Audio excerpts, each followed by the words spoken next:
Hey everyone, welcome back to the channel. First things first, where is this sensor? Just like its counterpart on the driver's side. The B0115 passenger side front impact sensor is typically mounted on the front frame rail. You'll need to look behind the front bumper on the passenger side of the vehicle. Depending on your car's make and model, you might need to remove the front bumper cover or a splash shield to get a clear view and access to it. It's a small, usually rectangular sensor bolted directly to the chassis. Its job is crucial.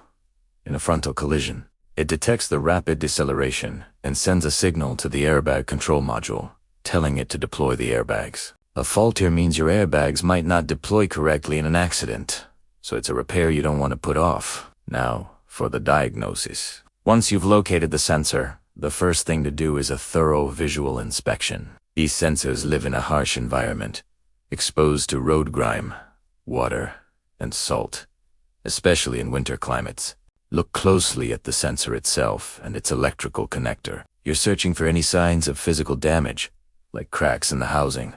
But more importantly, you're looking for corrosion. Green or white powdery residue on the connector pins or wiring is a dead giveaway that moisture has gotten in and caused problems. The wiring harness leading to the sensor is also a common culprit. Check for any chafing, breaks, or frayed wires. A lot of the time, the issue is simply a bad connection due to corrosion, not a faulty sensor. If the visual inspection doesn't reveal anything obvious, it's time to break out your diagnostic scan tool. We need to look at the live data from the Airbag control module, navigate to the supplemental restraint system, or SRS module, and find the data or parameter ID for the passenger side front impact sensor. What you're looking for is the sensor's signal voltage. A healthy sensor with good wiring and a solid connection should be outputting a specific voltage, usually around 2.5 volts. This can vary slightly between manufacturers, so it's always a good idea to consult a service manual for your specific vehicle to know the exact expected value. If you're seeing a voltage that's way off,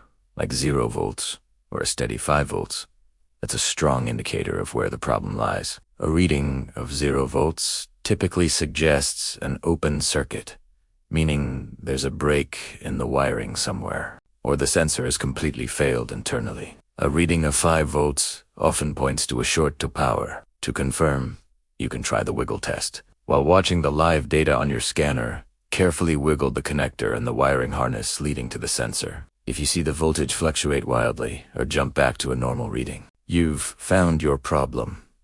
A loose connection or a broken wire that's making intermittent contact. So, how do we fix it? The repair depends on what you found during your diagnosis. If the issue is corrosion in the connector, your first step is to try and clean it. Disconnect the battery first always. Disconnect the battery when working on the airbag system. Then, use a small pick or a terminal cleaning tool and some electrical contact cleaner to carefully scrub the corrosion off both the sensor, S-pins, and the terminals in the connector.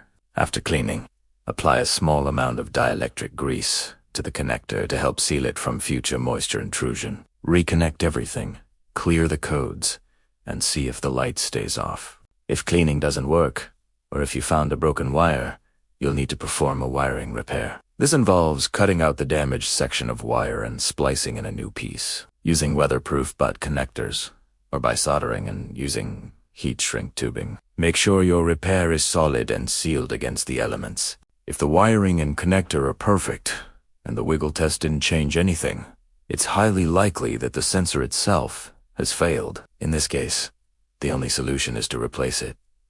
It's usually held on by 1 or 2 bolts. Simply unbolt the old sensor, bolt the new one in its place, and plug in the connector. Always use a new, high-quality sensor from a reputable brand. When it comes to safety systems, you don't want to cut corners. After completing your repair, whether it was cleaning, wiring, or replacement, reconnect the battery. Use your scan tool to clear the B0115 fault code from the airbag module. Then, start the car and watch the airbag light. It should illuminate for a few seconds as part of its self-check, and then turn off.